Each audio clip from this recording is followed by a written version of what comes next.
Hi, welcome to Advocates for Children of New York's presentation of And We Are Live, which is our reflection on how we adapted during the pandemic and what lessons we hope to take away for our future.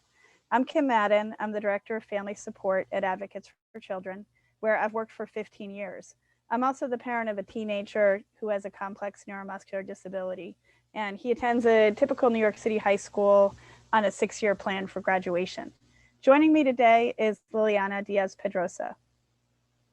Hi, I'm Liliana Diaz Pedrosa. I supervise the work of the Parent Center. I have been at Advocates for Children for almost 22 years, and I am the parent of 2 English language learners who attend public school, although not in New York City, within the state of New York. Okay, so Advocates for Children, just to tell you a little bit about who we are, and I will end up referring to us as AFC throughout this. We're the lead agency in New York State's Region 1 PTIC collaborative abilities.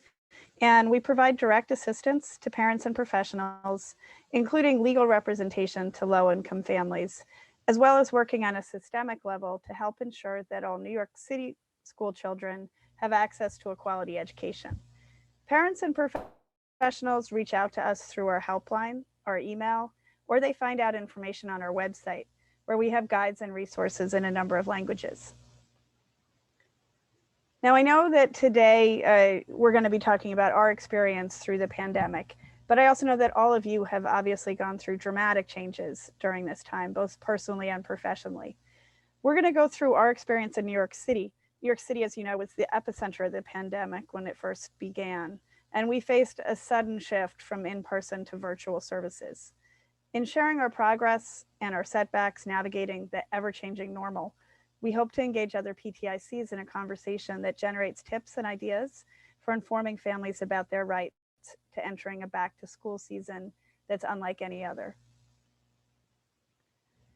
So before the pandemic, AFC, probably like many of you, did the majority of our workshops in person throughout New York City. And most of our workshops were on demand, meaning a community-based organization or a school would reach out to us and ask us to come train people. We also had a number of central workshops that we held at our offices in Midtown Manhattan. And finally, we did do a few webinars and Facebook Live events, and had begun to do more and more. But certainly we did far more in-person webinars, in-person trainings. And not to date myself, but if you said Zoom to me before the pandemic, I would have thought of a 70s TV show with kids in striped shirts singing and dancing. So in March 2020, when the pandemic hit, New York City was obviously very affected. The crisis escalated. New York City declared a state of emergency. New York City DOE closed all schools on March 15th. And we did our first webinar on April 8th. In the early days, we were all trying to figure out how to help families. New York City's school system is the nation's largest public school system. It closed overnight. There's large numbers of cities and parents that don't speak English. And there were also a large number of essential workers and first responders. We were all trying to adjust to remote work, many of us juggling families at home, a fear of a virus, and a city that went eerily quiet, where the only sound was sirens and helicopters. One fortuitous thing for us is that our helpline at Advocates for Children had already been working on a policy to allow remote work. And both our call center and our case management systems were completely online already. So the actual mechanics of working from home were a lot easier for us than they would have been if we hadn't already made that transition. That being said, in the beginning, we were getting far fewer calls. And the calls we did get often included more basic issues. People were talking about trying to juggle work and school. People were calling who didn't have Wi-Fi or devices which were necessary to get onto remote school. But other things they were calling about were basic issues of food and money, and worried about immigration issues and safety for their families. And there was an emotional overlay that was really difficult. One of my colleagues took a call from a parent, a Spanish speaking parent, who was speaking so softly that although she herself is bilingual, she couldn't understand her. And it turned out in speaking with her that the reason she was speaking so softly is that she had COVID herself and was having a really hard time breathing. So the case advocate FaceTimed with her. And during the FaceTime, she could see that there were so many people in the room, that this was a very overcrowded New York City apartment. And this mom was juggling incredible hardships. But she was calling, trying to find out what she could do to help her child get what he needed to make it in school. I can't remember the exact issue. I think it was either an evaluation or a device. It was a pretty simple question she was calling about, but obviously the situation was impossible to ignore, and it made it a much longer call than it would otherwise be, and also really emotional. I think one of the things that we had at the time was we had a lot of questions about basic issues, and remote school devices, who and how to contact people. One thing that we did, especially to handle some of the emotional issues with it too, for people talking to parents and to professionals during this time, was we met a lot more frequently, through than we would have actually in person. We did a lot more calls and AFC-wide Zooms, checking in with each other, not only to provide information, but also to provide support and connection to each other. The questions about what is school were really hard for us, because we obviously didn't have a lot of the answers in this. But New York City and New York State were at war in the beginning, and the mayor and the governor kept butting heads about schools open, schools closed, schools open, schools closed. And the guidance in the beginning, even when it wasn't a political fight, was very hard to decipher. It was changing all the time. We were learning new terms like synchronous and asynchronous instruction and what was required. We had questions about, is it possible to get in-person OT? I'm sure this was true for many of you too, but for many families, students with disabilities were not getting enough out of remote learning, and they really needed hands-on therapy, hands-on instruction. We had questions about, was a physical therapist sending a parent a recorded video from YouTube that was just a generic YouTube video? Did that count as instruction? Things that there weren't really clear answers to at the time. In New York City, they created regional enrichment centers, and the ideas for those were that families that had to go to work. Originally, it was for doctors and nurses and other people who worked in the hospital system. And then it started opening up for more essential workers, but for them to have a place to send their children. But we were getting calls from people being told that they weren't open for students with disabilities, or turning them away. And so those were policy issues we had to help work through. I think the biggest change for us in terms of our trainings was just thinking about how we train. We're so used to having the answers. And at this point, we really didn't a lot of times. So what we started doing was validating people's questions and making sure that we were collecting them so we knew what they were, and getting the answers as much as we could, knowing who to ask. And certainly we were grateful for our connections with the local education authority, that's called the DOE, or the Department of Education in New York City. And also being able to dive in and try to digest pretty complex guidance from federal, state, and city agencies on learning, and sharing that with parents and professionals, talking to the teachers union, trying to understand as much and get those answers to families, as well as just helping them know who to ask. I'm sure this was true for you all as well, but schools were not answering the phone. And it was tricky to figure out who to tell parents to call, especially since in the beginning, one of the biggest issues for the families we work with was not having access to the internet, not having devices. So they really were relying on their phones to get information. The early webinars, there was a steep learning curve at first for us on Zoom, but we knew there was a great need. And as much as there was a digital divide, we also felt like it was really important to get information out as comprehensively as possible. Our first webinar on April 8th was on remote learning, and we had 92 live participants and 481 views on YouTube. And what we were trying to do at the time was figure out what were the most common questions we were getting and what would be the most helpful for people to know. So our next webinar we were getting was about kids in high school understanding what was going on with the Regents cancellations. It was a little unclear how that was going to roll out at first. And as soon as we got the information, we shared it.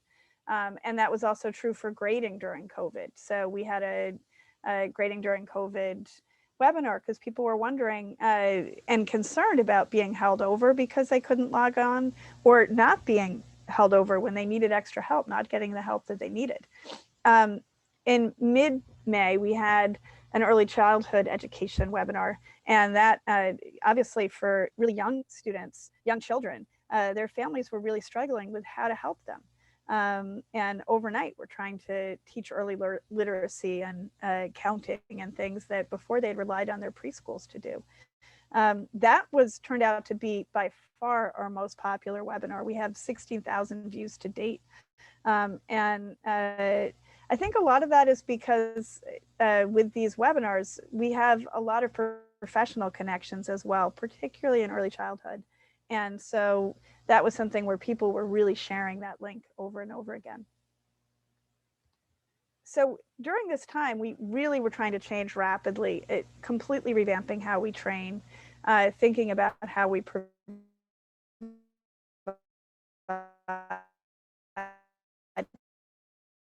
assistance, and to speak with the Department of Education about what was coming down the road, as well as trying to respond to the great need at the time for food and childcare benefits and education. All those things were obviously very interconnected. I think they always are, but one thing that I think is true for all of us that surfaced during the pandemic is, the inequities in basic abilities to feed your family and to find housing really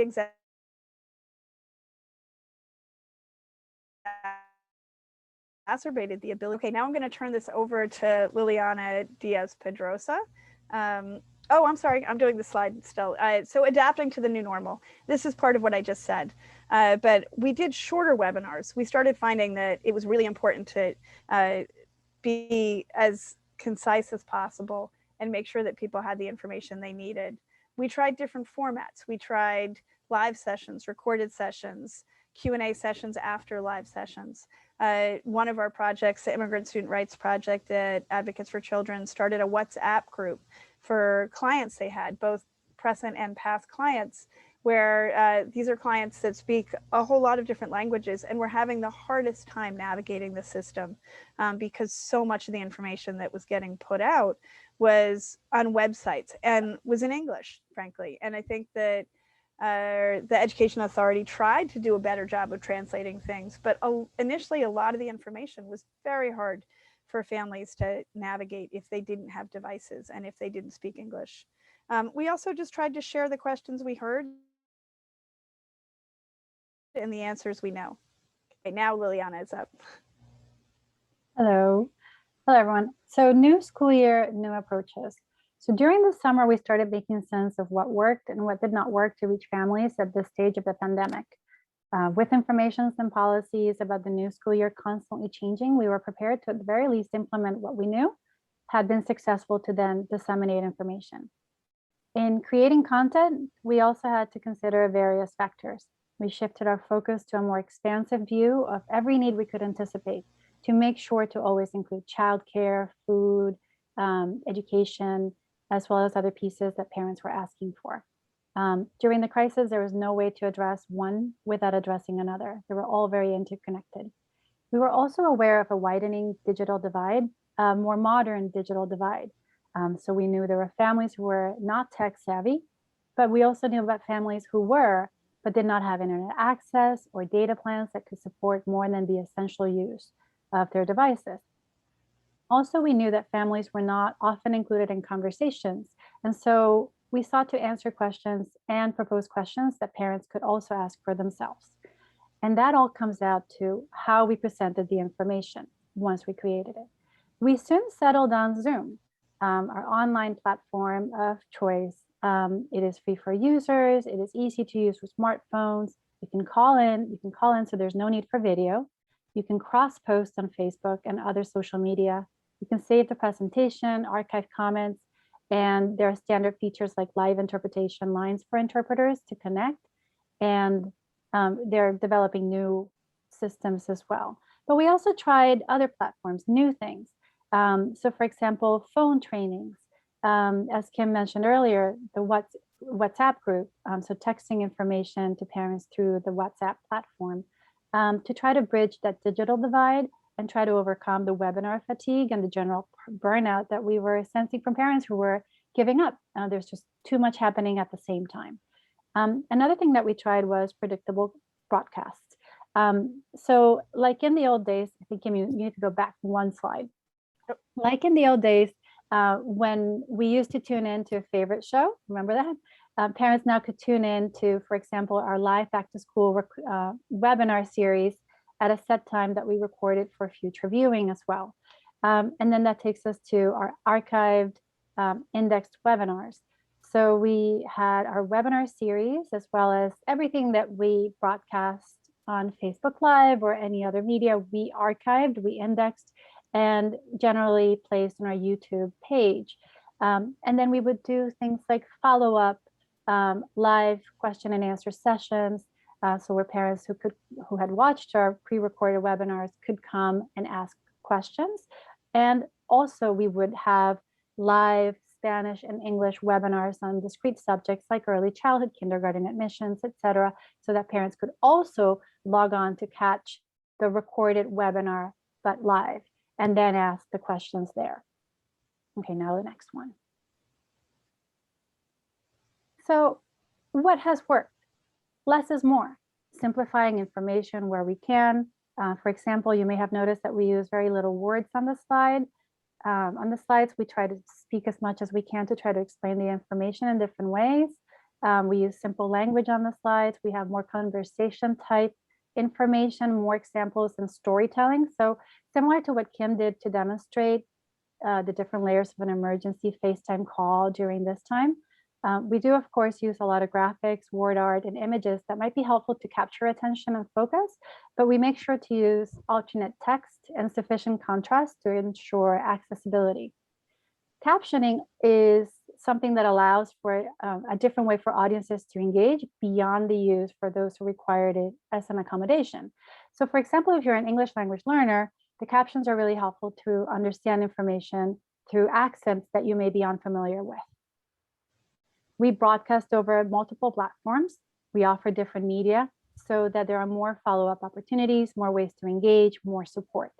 And we cross-post for access. So for example, we can have a Zoom webinar that might require registration and that might act as a barrier for some parents to participate, but you can catch the same webinar at the same time live on Facebook and later archived in YouTube.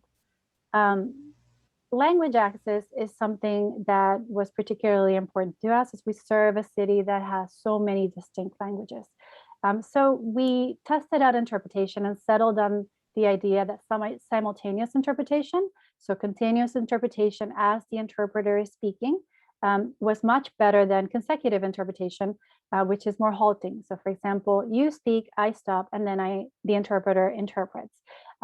It makes it harder for the audience to engage when there is this halting speech.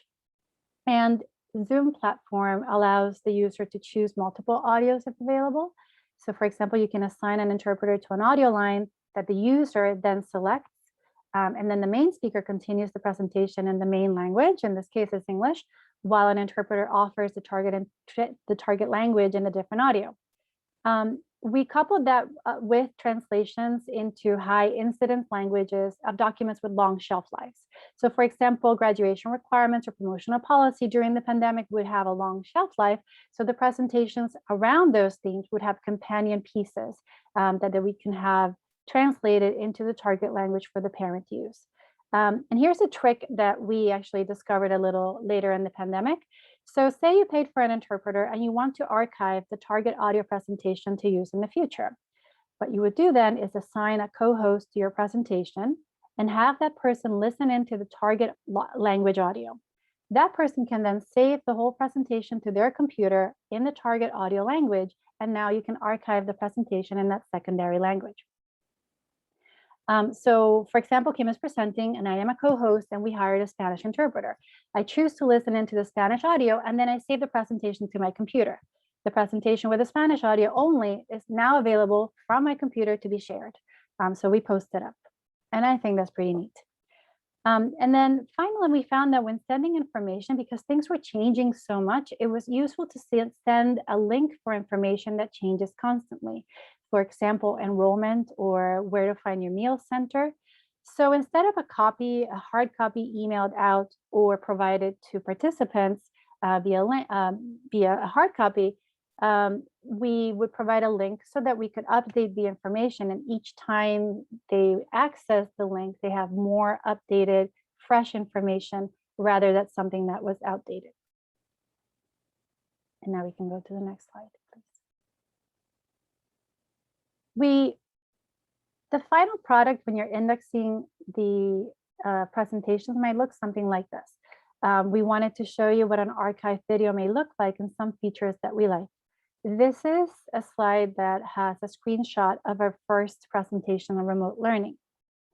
In the center, you see the screenshot of the presentation, and to the right of the screen, you see that there are simple folders that have titles, and they're called chapters. These are auto-generated information indexes that allow families to skip to the good part, the relevant section.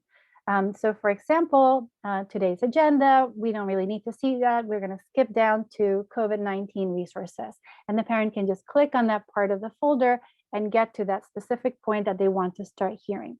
They're not perfect. Like I said, they're auto-generated by YouTube, but it can save parents time, and it can also help you tell a parent, look, skip to this one part, go to the 5th minute of the presentation, and you should be able to listen to the answer or a deeper explanation of what it is that you're looking for. YouTube also auto-generates captions, which you can then edit for clarity and fidelity, and they're a pretty good start. The downside to this is that these features are only auto-generated in English. It is unclear to us if we can create these features completely in a different language. Now for the challenges. As we are looking towards the reality of a hybrid, virtual, in-person world, we're planning on how to support families and disseminate relevant guidance and practical information. And we need to look at what didn't work and how to best address it. So what are the challenges and opportunities? So after a year of being disconnected from each other, and we've had CBOs with high turnovers and people are returning to serve their communities, we're not necessarily as commonly known as we were before the pandemic. So the challenge is to connect with families at the ground level, to let them know how we can serve them, how to use new and old outreach methods. Some ideas we have been trying to include might be outreach to laundromats, food pantries, and as well as the more traditional community fairs, CBOs, but WhatsApp messaging, barbershops, places where we know families congregate, because we know the digital divide is very real. Although we are more connected than ever, we have more access than ever, but this gap is really getting wider. We are helping families navigate websites because our local education agency quickly transitioned to virtual platforms, but reaching the families who are not tech savvy or prefer in-person supports or with emerging English language skills. Often these families that we work with live in poverty or have low literacy or need additional supports from social services agencies. These are the families that we want to serve. And the challenge is how to allocate resources to better serve them and how to reach them. We have found that we have more professionals than families at our webinars, which is not a terrible thing because we expect professionals should be then able to support our families, turnkey information, or become better able to spot an issue that family may have missed. But we want families to have firsthand information as well. So how do we connect with them? How do we make sure that families are getting what we need them and that they're getting what they need from us? And then finally, interpretation. It is expensive, but there's a need to connect to communities in need. And that is an essential part of the work that we do, especially in a city as big as New York with so many different languages.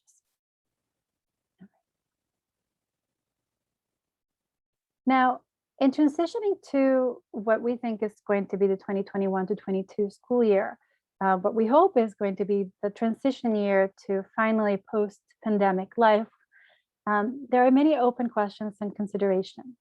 We're unclear if school will be the same. We're very concerned about discipline and mental health for students. We need to acknowledge that this was a very hard year. We need to recognize that there may be ways in which children will be managing their emotions and the trauma experienced during the COVID years, and how to respond. So the themes that we are really looking to navigate this year include the theme of loss. So managing COVID trauma, loss of life, livelihood, but also loss of services, loss of stability, fear. We went through a very difficult summer last year where inequities were finally exposed, and how will we respond? How are we going to support families in addressing the issues that became clear? And then we have more practical questions. Are we going to have in-person events? When are families, staff, when is the community going to feel like we can meet in person one-on-one, which is something that is still very central and crucial to the mission and the work that we do. And then very central, obviously, is our staff, self-care to co-care, and staff burnout. We went through the COVID emotional seesaw, from being compassionate to also being irritated. We had different experiences in the same crisis. Although we were all in the crisis, we all had just different challenges, different opportunities. How do we support staff and offer what they need to be able to continue the mission? And so our prediction for service delivery post-pandemic includes, of course, webinars. Webinars have been helpful for families who were unable to participate in live in-person events, and there is an unquestionable benefit in having them. And then fairs and community events. We are unsure as to when live events, such as community information fairs and in-person on-site community workshops will return, but we feel these are necessary once we reach a comfort level. We need to be in the communities that we serve. And then social media and new media, different social media, the ones that we know and the types that we're not aware of are an important part of future information dissemination. And so we need to be able to craft our content to distribute through different media that traditionally pre-pandemic we normally would not have. And then partnerships with new providers. We need to rebuild traditional partners such as our CBOs in the areas where there is high need. But also, as I mentioned earlier, we need to look at non-traditional partners. We need to look at where families congregate. Where were they during the pandemic that we could have served them? So for example, laundromats, barbershops, beauty shops, food pantries, supermarkets, as new target places to offer information. We are all eager to get back to the way things were, but the impact of the pandemic will be felt for years. We have been through a disruptive global event. We have suffered losses, and there are unknown ripples to this and a long time before the dust settles. What will emerge as community values, and how will these be linked to education or child care or remote work and racial justice and workers' rights? As we venture into what seems like a transition into post-pandemic life and work, it will be important to note that the pandemic cast a long shadow, and that like any other significant event, it has left everything changed, and we need to be ready. So we hope we've given you some insight into our process, unfinished as it is. When we come together, we would like to lead a discussion about what challenges you had, what did you change, and the implications for future. How are we going to serve our families in the future? And so we hope that we can learn some more from each other. And so we thank you for listening and invite you to join us at the OSEP Leadership and Project Directors Conference for a lively discussion. Until then, be well, stay safe, and join us. This was a presentation of Advocates for Children of New York. You can find us at advocatesforchildren.org.